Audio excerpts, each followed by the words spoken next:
America is under threat from within. 36 years ago, the Western world defeated communism. The Iron Curtain fell. The Berlin Wall fell. Glasnost was celebrated in America and across the former Soviet Union. Glasnost was a symbolic eruption of freedom and a cultural release following the collapse of the Iron Curtain and the fall of the Berlin Wall. It was a moment when decades of ideological suppression gave way to Western connection.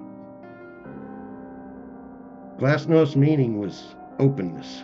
It was Gorbachev's policy to allow freer expression, transparency, and access to Western ideas.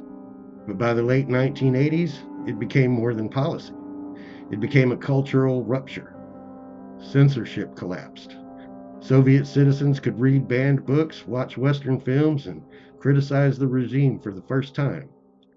Borders opened. Russians began traveling abroad, including to the United States, most of them for the first time in many generations. The truth surfaced. Stalin-era atrocities, gulags, and political purges were publicly acknowledged. The symbolic Glasnost celebration peaked between 1989 and 1991, marked by the fall of the Berlin Wall. East and West Germans tore down the wall with pickaxes. Families reunited. The Western media flooded East Berlin. It became a global symbol of communism's defeat. There was collapse of Eastern Bloc regimes. Soviet citizens started traveling. Public celebrations. Glasnost wasn't just a reform, it was a rupture. The celebration wasn't just political, it was a spiritual and cultural liberation. But beneath it all, the rot still infested the universities and the media. Like termites slowly eating away at the framework of an old house, the cultural rot was already deep within the framework of our republic. And the law that was meant to stop it all? Abandoned. Forgotten.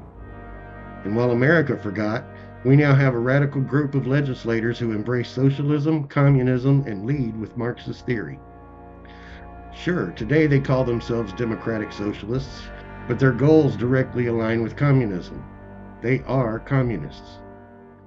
Now, we've discussed the CCA in many episodes, links all down below. We're going to discuss the suggested updates to this law, constitutional safeguards, legal precedents, and we're going to define the difference between free speech and conspiratorial action.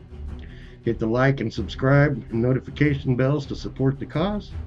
And here we go. You're listening to Uncle Sam Saves America, a patriotic show for the average Joe.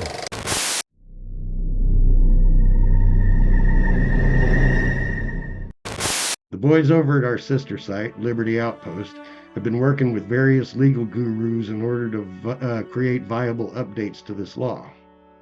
They've been working with veterans who are constitutional law experts and former JAG officers to ensure the legalities are valid and indeed constitutional. In today's episode, we're going to be covering purpose and intent, definitions, enforcement mechanisms, and constitutional safeguards. Let's have a look at Section 1, Purpose and Intent.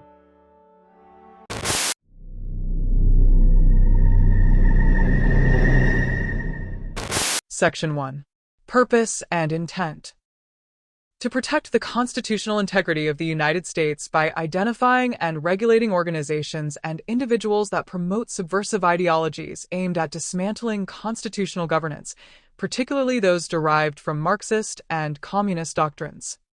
This act reaffirms the original intent of the Communist Control Act of 1954 and updates its provisions to address modern threats. As you can see, these proposed updates do not deprive one of their rights. They are specifically aimed at subversion. What that means is a person can be a communist if they wish, but they just cannot attempt to interfere with constitutional governance.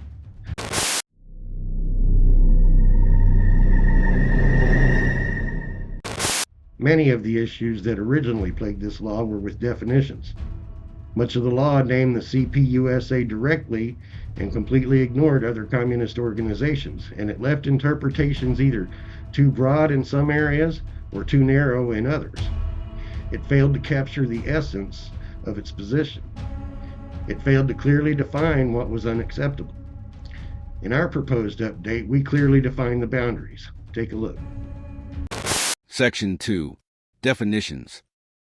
A. Subversive organization.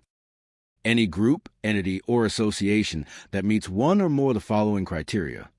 Advocates for the abolition or restructuring of constitutional governance through revolutionary or coercive means.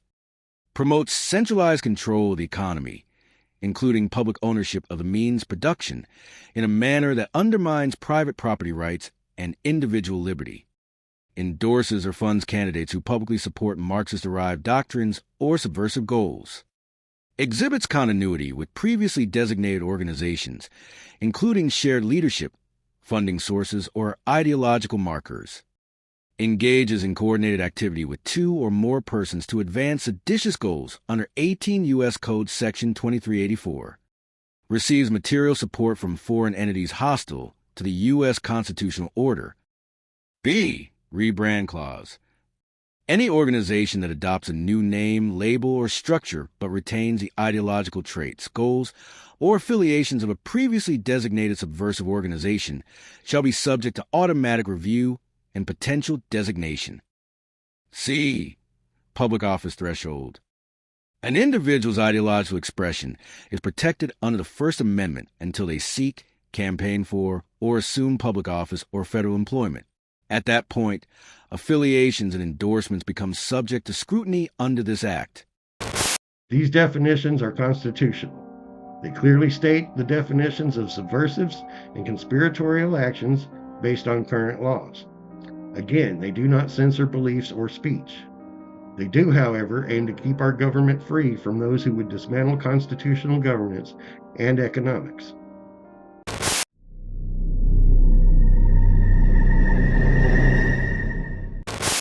As with all federal laws, there must be enforcement mechanisms and constitutional safeguards in place in order to protect the rights of all parties involved. The CCA, as currently written, dances on the edge of First and Fifth Amendment violations of citizens who choose to follow the communist philosophy. Belief alone is not unconstitutional. Belief and action together could be. The following enforcement updates and safeguards should address issues surrounding the Bill of Rights. Section 3. Enforcement Mechanisms. For individuals. Disqualification from public office or federal service upon verified endorsement or funding from a designated subversive organization. Disqualification upon active membership, leadership, or coordination with such organizations. Disqualification upon public advocacy for revolutionary restructuring of constitutional governance. B. For organizations. Ineligibility for federal funding, grants, or contracts. Prohibition from endorsing or funding candidates for public office. Mandatory registration with federal authorities upon designation. C. Oversight and review. Investigations must be completed in a timely manner to preserve electoral legitimacy. Judicial review and appeal rights guaranteed. Designations subject to periodic reassessment. Section 4. Constitutional safeguards. No penalties for individual belief or speech unless tied to public service or conspiratorial action. All enforcement actions must meet evidentiary standards based on public records, financial disclosures, and documented affiliations. Due process protections, transparency, and judicial oversight are mandatory. Let it be understood that this act does not punish belief, nor silence dissent. It draws a clear line between liberty and subversion, between free expression and conspiratorial action. It affirms that public service is a sacred trust, and that those who seek it must do so without allegiance to ideologies that seek to dismantle the very system they aspire to serve. In reviving and refining the tools of constitutional defense, this legislation honors the sacrifices of those who built and defended this republic and ensures that future generations inherit a government of laws, not of ideological conquest. If you're finding this analysis valuable, consider following us on Rumble. We break down what shapes our world 3 times a week. Marxism, communism, and socialism are threatening our republic every day.